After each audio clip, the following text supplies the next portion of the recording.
तो आज आप मुझे बताएं कि सन 47 से लेकर आप लोगों ने इस मुल्क के लिए किया क्या है? कौन सी जंग आपने जीती है? जिस चीज के लिए तुम्हें भर्ती किया गया था, जिस कौम की तुम तनख्वाहें खा रहे हो, तुमने इस मुल्क के लिए किया क्या है सिवाय इसके कि अपनी कौम और अपने मुल्क पर चढ़ाई करने के?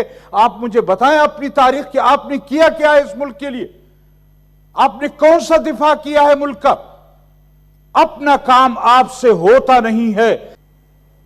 आज तक इस मुल्क में, इस फेडरेशन में जो लोग बरसरे इक्तदार रहे हैं और आज भी पसे पर्दा जो लोग हुकूमतें कर रहे हैं, उनको इस कौम से कोई गरज नहीं है। वो हमारे बैनुल-अक़वामी इदारों की ख्वाहिशात को पूरा करना चाहते हैं और सिर्फ अपना पेट भरना चाहते हैं। लिहाजा मैं ये गुजारिश करूंगा कि इस तरह के बहस में इन लोगों को नहीं पढ़ना चाहिए और उन लोगों को भी चाहिए, उन इदारों को भी चाहिए कि वो अगर खा रहे हैं इस मुल्क को और अव्वल दिन से खा रहे हैं, इस चीज को छेड़ने के बाद ये मुल्क नहीं रहेगा तो आप कहां से खाएंगे?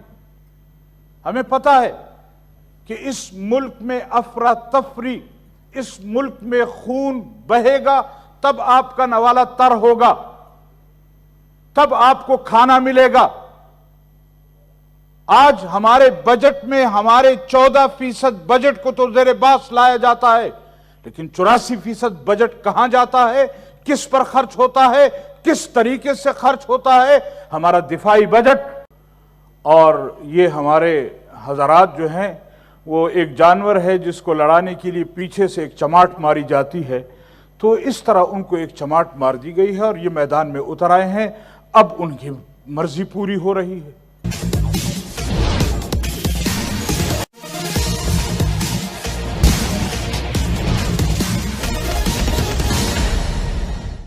भी आपने पाकिस्तान के संसद में वहाँ के एक माननीय सांसद के भाषण का कुछ अंश सुना, जिसमें वे अपने देश की सेना को निशाना बनाते हुए कह रहे हैं कि हमारी देश की सेना ने आज तक किया ही क्या है, केवल अपने देश के मासूम नागरिकों पर ही अत्याचार किया है। यह बात सही भी है। पाकिस्तान की सेना ने भारत के साथ छोटे मोटे मुकाबलों को छोड़ दें तो 4 बार 1948 में, 1965 में, 1971 में और 1999 में कारगिल के युद्ध के रूप में मुकाबला किया है और चारों बार पाकिस्तान की सेना को मुँह की ही खानी पड़ी है। यहाँ यह भी उल्लेखनीय है कि शुरुआत चारों बार पाकिस्तान की सेना ने ही किया था। सामान्यतः लोग अपनी देश की सेना का खुला विरोध करने से परहेज करते हैं, परंतु आखिर क्या कारण है कि माननीय सांसद अपने ही देश की सेना को आताताई कर रहे हैं और वह भी पाकिस्तान के संसद में, जिसकी गूंज चारों तरफ सुनाई देगी? इस प्रश्न का उत्तर जानने के लिए थोड़ा इस चर्चा की पृष्ठभूमि को समझना आवश्यक होगा। पाकिस्तान में 18वां संविधान संशोधन किया गया और इस संशोधन के अनुसार एनएफसी नेशनल फाइनेंस कमीशन को यह निर्देश दिया गया कि केंद्र सरकार के आमदनी का कितना हिस्सा राज्य सरकारों को जाना है, इस पर आप निर्णय दें। और उस पर एनएफसी ने यह निर्णय दिया कि केंद्र सरकार के 47% राजस्व का हिस्सा राज्य सरकारों को जाएगा। आज 2020-21 में स्थिति यह हो गई है कि केंद्र सरकार के पास राज्य सरकारों को हिस्सा देने के बाद केवल 3,942 बिलियन रुपये ही बचा है। इसमें से 2,700 बिलियन रुपये डेब्ट सर्विस यानी जो पाकिस्तान ने विदेशों से कर्जा लिया है उसके सूद पर खर्चा होगा। रुपीज़ 1,290 बिलियन पाकिस्तान के डिफेंस एक्सपेंडिचर पर खर्चा होगा। इन दोनों खर्चों के बाद पाकिस्तान के केंद्र सरकार के पास कोई विकास के लिए पैसा ही नहीं बचा है। ऊपर से जले पर नमक छिड़कने के लिए सेना ने अतिरिक्त 63 बिलियन रुपीज़ अलग से मांग किया है ताकि अपने अधिकारियों और जवानों के वेतन आदि में बढ़ोतरी कर सके।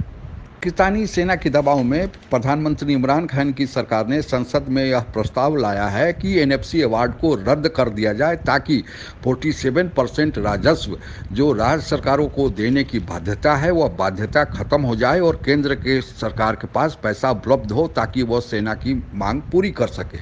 सांसद महोदय का सवाल भी इसी संबंध में है कि जब सेना कुछ करती ही नहीं तो पाकिस्तान को इतनी बड़ी फौज रखने की जरूरत क्या है। यहाँ आपको बताते चलें कि 1947 में जब भारत से बंटवारे के बाद पाकिस्तान का जन्म हुआ, तो भारत और पाकिस्तान में संपत्तियों का बंटवारा 4:1 के हिसाब से हुआ। यानी अगर 5 रुपया है तो 4 रुपया भारत को और 1 रुपया पाकिस्तान को दिया गया। परंतु सेना के बंटवारे में पाकिस्तान ने नए देश के हिफाजत के नाम पर ज़्यादा सेना की मांग की और वह अनुपात 18:8 का था। इस प्रकार भारत के पास 2,60,000 सेना मिली, जबकि पाकिस्तान को 1,40,000 सेना मिल गई। और उस सेना में पाकिस्तान ने उत्तरोत्तर बढ़ोतरी भी किया। आज स्थिति यह है कि सेना अपनी उपयोगिता सिद्ध करने के लिए कभी भारत के साथ, कभी अफगानिस्तान के साथ या ईरान के साथ, या कभी अपने देश के भीतर ही चरमपंथियों के साथ लड़ने के नाम पर डर पैदा करती है और अपने को जिंदा रखे हुए है। स्थिति यहाँ तक पहुँच गई है कि आप सामने स्क्रीन पर देख सकते हैं कि पाकिस्तान के कुल जीडीपी का 3% सेना पर खर्च होता है, जबकि वहाँ स्वास्थ्य पर मात्र उसके जीडीपी का 1% ही खर्च हो पाता है।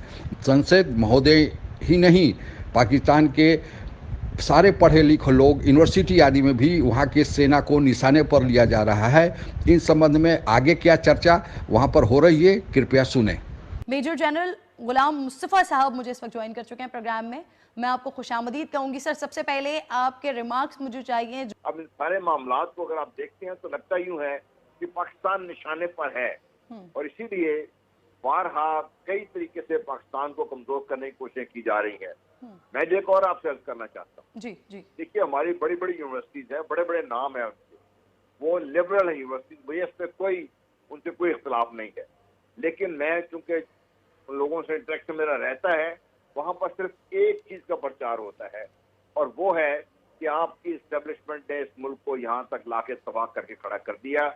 वो हर चीज को इस्टेब्लिशमेंट के सर पे डालकर, हर चीज को, चाहे वो अमेरिका में अफगानिस्तान में अमेरिका कर रहा है या भारत में, वो तो शुक्र है कि लद्दाख में चीनी मदाखलत को पाकिस्तान फौज के सर नहीं मर दिया।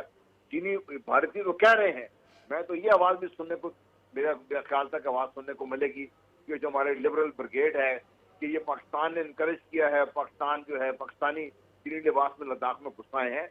हमारे लोग अंदर से बैठकर सिर्फ अपने जो बुग़्ज़े मुआविया में पाकिस्तान को नुकसान पहुंचाने से बात नहीं आते। ये जो हमारे इदारे हैं जहाँ पे बच्चों को तालीम दी जाती है, ठीक है, उनको अफसोस का अंदाज उनको अपना रहने दें, उनका कोई कदगन नहीं होनी चाहिए। लेकिन एक कदगन जो कोई भी यूनिवर्सिटी नहीं लगाती, जो हर तालीमी इदारे में होती है, अमेरिका में है, दुनिया का सबसे एडवांस मुल्क है, कि उनके अपने मुल्क की नजरियात के खिलाफ किसी किस्म की कोई तालीम नहीं दी जा सकती। हमारे यहाँ इसको न सिर्फ कहा जाता है, तालीम दी जाती है, बल्कि इसको इनकरेज किया जाता है। ये खुदा के लिए हम कहाँ जा रहे हैं अपने आप? अगर ये पाकिस्तान को कुछ जख्म पहुंची तो क्या ये लोग बच जाएंगे? सारे जो बातें कर रहे हैं सारे। देखिए, बदकिस्मती ये है कि हमारे चंद सियासी लीडर्स हैं, उनकी सोच शायद अपनी नाक तक से नहीं है, वो इससे ज्यादा देख नहीं सकते। वो अपना पेट भरने के अलावा शायद उनको और कोई चीज समझ नहीं आती। बात करने से पहले उस बात किससे की जाए, क्यों की जाए, कैसे की जाए, ये जो बड़े सियासतदान थे, जो अच्छे लोग थे, जो पाकिस्तान के बारे में सोचते थे, ठीक है, अपने अपने सियासी मफादात हैं, अपनी अपनी सियासी सोच है, उस पर कोई किसी को मुर्द इल्जाम नहीं ठहरा सकता है।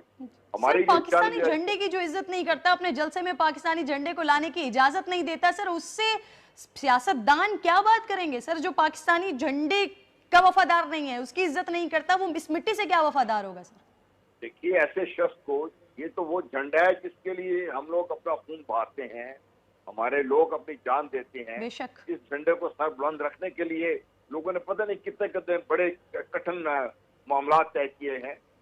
जो शख्स इस झंडे की इज्जत नहीं कर सकता, मेरे नजदीक उस शख्स को पाकिस्तान में रहने का कोई हक हासिल नहीं है। मैं तो उसको इस शख्स को पाकिस्तानी नहीं समझता। और जो भी ऐसे लोगों को सपोर्ट करते हैं, वो भी अपना बिस्तर उठाए और चले जाए पाकिस्तान से। अगर उनको बहुत मोहब्बत है तो भारत का रास्ता खुला है, जाए उधर जाके उनके पास बैठे। मोदी साहब उनको पैसे भी देंगे, उनको रहने की जगह भी देंगे और उनको दूसरे तीसरे दिन टीवी पे आकर उनको बोलने की इजाजत। इस पूरी प्रक्रिया से आप समझ गए होंगे कि पाकिस्तान में वहाँ की सेना का कितना ज़्यादा वर्चस्व है। लेकिन धीरे धीरे लोग अब सेना की हकीकत को समझने लगे हैं और इस पर चर्चा भी करने लगे हैं। सेना के बड़े बड़े अधिकारियों को आपने पाकिस्तान में देखा होगा कि अपने सीने पर मेडल सजाए वहाँ के टीवी चैनल्स पर अक्सर आकर बड़ी बड़ी डींगे हाँकते हैं, जबकि वास्तव में उन लोगों ने कोई ऐसा मुकाबला नहीं किया जिसमें वे विजयी रहे हो और मेडल पाने के वास्तव में हकदार हो। भारत हमेशा से पाकिस्तान के शांतिपूर्ण पड़ोसी की तरह रहने की गुहार कर चुका है, पर हमेशा ही भारत को धोखा मिला है। वहाँ सत्ता किसी की भी हो, पर्दे के पीछे से सेना ही सत्ता का संचालन करती है, जिसका इशारा माननीय सांसद ने अपने भाषण में भी किया है। पाकिस्तान की सेना अपने अस्तित्व को बचाए रखने के लिए कृत्रिम खतरा पैदा करती है और लोगों पर शासन करती है। अगर पाकिस्तान भारत के साथ अच्छे पड़ोसी का व्यवहार करे तो पाकिस्तान का बहुत ज़्यादा पैसा डिफेंस बजट पर जो खर्च करता है वो बच सकता है और उस पैसे से वो अपने देश में स्वास्थ्य, शिक्षा आदि मदों पर खर्च कर सकता है। पर पाकिस्तानी सेना ऐसा होने नहीं देगी और यही पाकिस्तानी सेना की असली हकीकत है। आप अगर मुझसे जुड़े रहना चाहते हैं तो कृपया मेरे चैनल को सब्सक्राइब करें तथा बेल आइकन को भी दबा दें, ताकि जब भी कोई नया वीडियो मेरे द्वारा डाला जाए तो इसकी सूचना आपको तत्काल मिल जाए। धन्यवाद। जय हिंद।